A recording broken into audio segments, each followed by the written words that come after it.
বিহার নির্বাচনের ফলাফলের আবহে সামাজিক মাধ্যমে হুমকির অভিযোগ তুললেন সিপিএম নেতাকর্মীরা। শাসক দলের নেতার বিরুদ্ধে থানায় অভিযোগ দায়ের।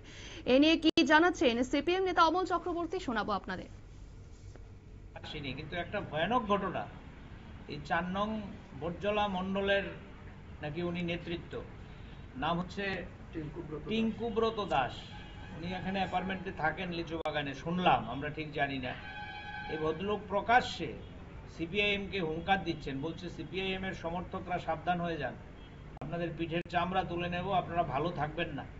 আপনারা যদি আপনাদের হুঁশিয়ার করে দিলাম, এখন থেকে যদি না হন তাহলে আপনাদের পরিণতি ভয়ঙ্কর হবে।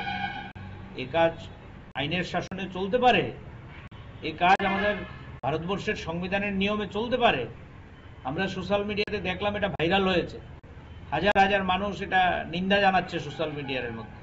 আমরা এটা দেখার পর সিপিআইএম সদর মহকুমা কমিটির পক্ষ থেকে আজকে এই টিঙ্কুব্রত দাসের বিরুদ্ধে এখানে সুনির্দিষ্ট নামধাম ঠিকানা দিয়ে আমরা এফআইআর করেছি।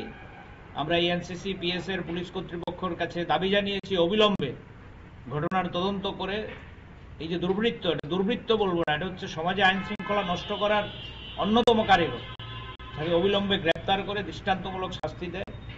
সোশ্যাল মিডিয়ায় মুখ্যমন্ত্রীর নামে কথা বললে পরে তার বাড়ি আক্রান্ত হয়, পুলিশ তাকে ধরে নিয়ে আসে। সোশ্যাল মিডিয়ায় শাসক দলকে নিন্দা করলে, কথা বললে তাকে জেল খাটতে হয়। আর সোশ্যাল মিডিয়ায় হুঙ্কার দিচ্ছে সিপিএম এর পিঠের চামড়া তুলে নেবে। সরকার এখন পর্যন্ত কোনো শতপ্রণোদিত মামলা নিল না। সরকারের শাসক দলের পুলিশ কর্তৃপক্ষ কিংবা স্বরাষ্ট্র দপ্তর সম্পূর্ণ নীরব। এটা আমাদের কাছে কেমন অবাক লাগছে। তো আমরা লক্ষ্য করছি আইন।